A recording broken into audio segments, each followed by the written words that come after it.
काल रायगड जिल्ह्यातल्या श्रीवर्धनच्या दौऱ्यावरती शिवसेनेचे तथाकथित स्वयंघोषित बेदखल झालेले अलीकडच्या कालावधीमध्ये राजकीयदृष्ट्या नेते श्रीयुत अनंत गीते यांनी राष्ट्रवादी काँग्रेस पक्ष आणि या देशाचे नेते श्रद्धेय पवारसाहेब यांच्याबद्दल जे वक्तव्य केलं त्या संदर्भामध्येच या ठिकाणी मी बोलणार आहे.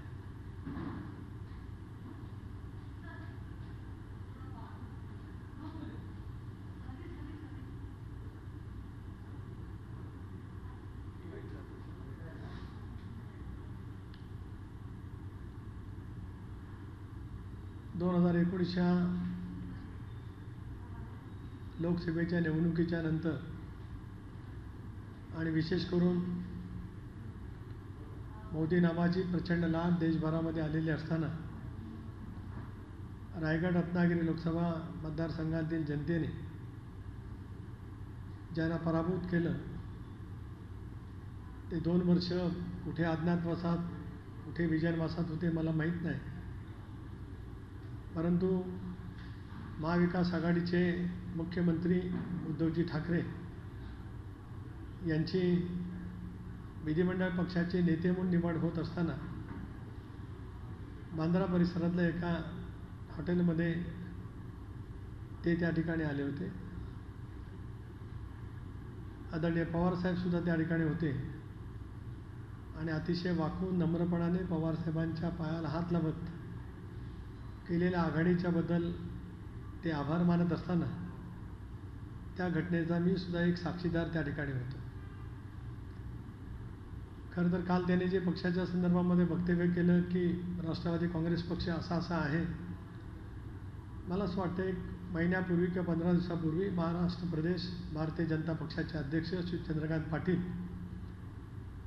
यांनी अशाच पैचं वक्तव्य करत असताना आता नाव या बाबतीमध्ये कुठलं येतं असं त्यांनी कार्यकर्त्यांना एक प्रश्न विचारला होता आणि ते मला असं वाटतं सर्वच वाहिन्यांनी ती ब्रेकिंग न्यूज दाखवलेली होती.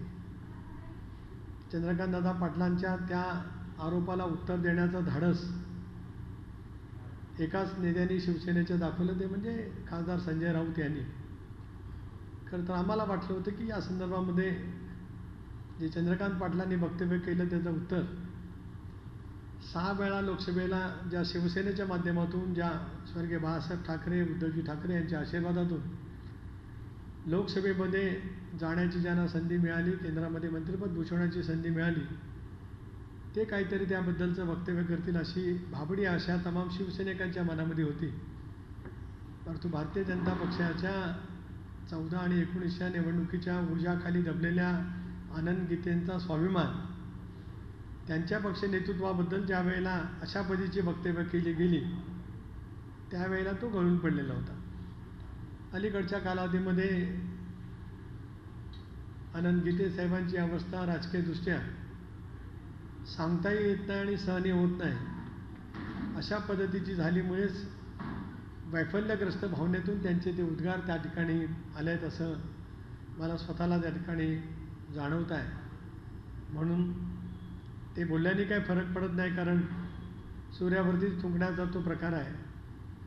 पवारसाहेब या देशाचे नेते आहेत, आघाडीचे जनक आहेत आणि ही जी आघाडी आहे महाराष्ट्रामध्ये आहे ती उद्धवजी ठाकरे यांनी सुद्धा जे राज्याचे मुख्यमंत्री आहेत अतिशय सक्षमपणाने कारभार चालवत आहेत.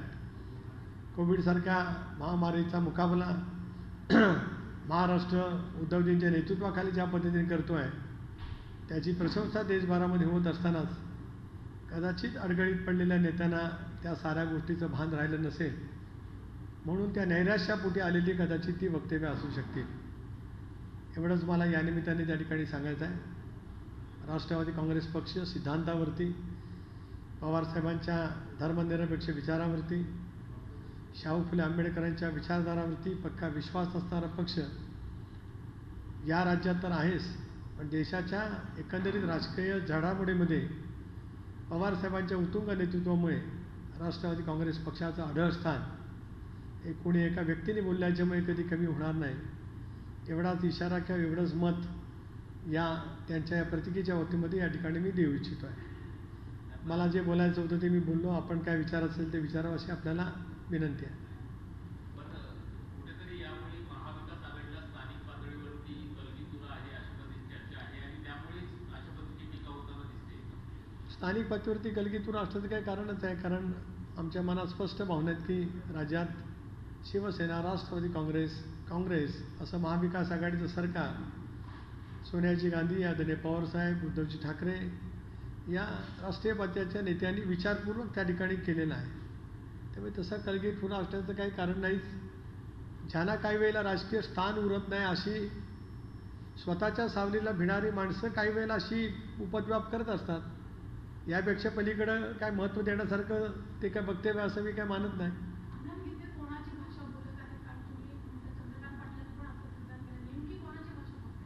आता ते त्या बाबतीमध्ये सांगू शकतील. कारण चंद्रकांत पाटलांनी जो शब्द केला की जे यांनी शब्द प्रयोग केला की पाटील खंजीर बसणारा पक्ष आहे. चंद्रकांत पाटलांनी मला असं वाटतं तुम्ही सर्वांनी दाखवलं असेल कोणाबद्दलचं वक्तव्य केलं.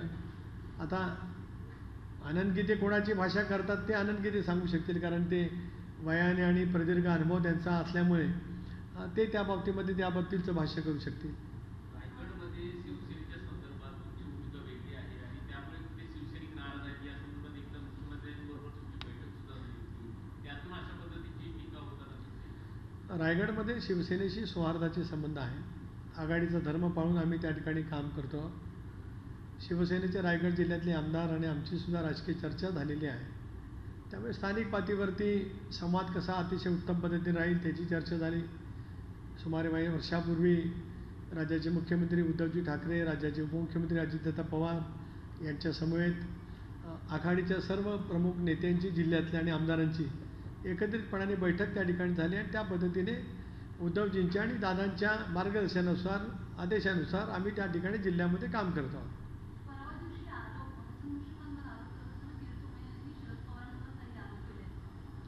माझ्या आजच्या पत्रकार परिषदेचा विषय भिन्न आहे. त्यामुळे हसन मुश्रीफ साहेब जे आमचे नेते आहेत त्यांनी त्यांच्यावरती केलेल्या आरोपाच्या बाबतीमध्ये त्यांची स्पष्टपणाची भूमिका मांडलेली आहे. पवारसाहेबांच्याबद्दलचे त्यांचे आरोप हे वेगळ्या कारणाचे आहेत. त्याचे उत्तर नवाब मलिक हे सातत्याने देत असतात.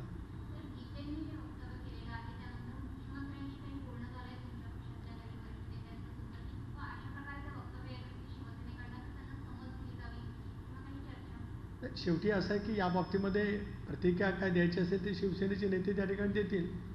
कारण आम्हाला विश्वास आहे की ज्या स्थितीमध्ये हे सरकार राज्यामध्ये स्थापन झालं, ज्या राजकीय घडामोडीमध्ये हे सरकार स्थापन झालं, हे सरकार 5 वर्ष तर अतिशय उत्तम पद्धतीने उद्धवजींच्या नेतृत्वाखाली काम करेल. पण पुढच्या आगामी कालावधीमध्ये सुद्धा हे सरकार महाराष्ट्रामध्ये निश्चित राहील याच्यात कोणाच्या मनामध्ये काही संदेह असण्याचं काही कारण नाही.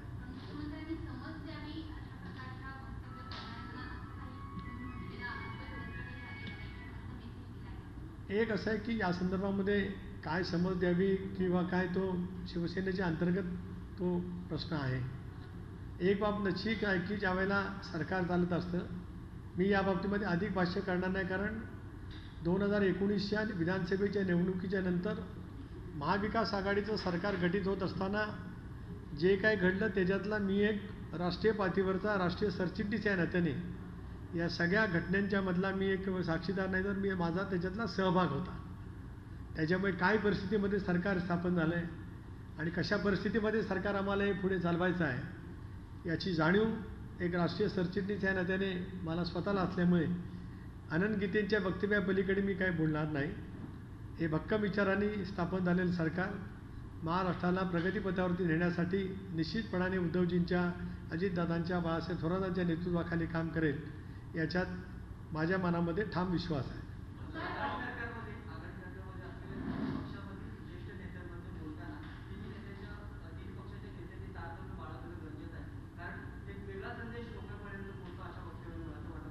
सरळ आहे, तारतम्य तर बाळगलं गेलंच पाहिजे. म्हणून मी आता सुद्धा त्यांनी केलेल्या वक्तव्याखेरीज काही एकही वाक्य बोललं नाही.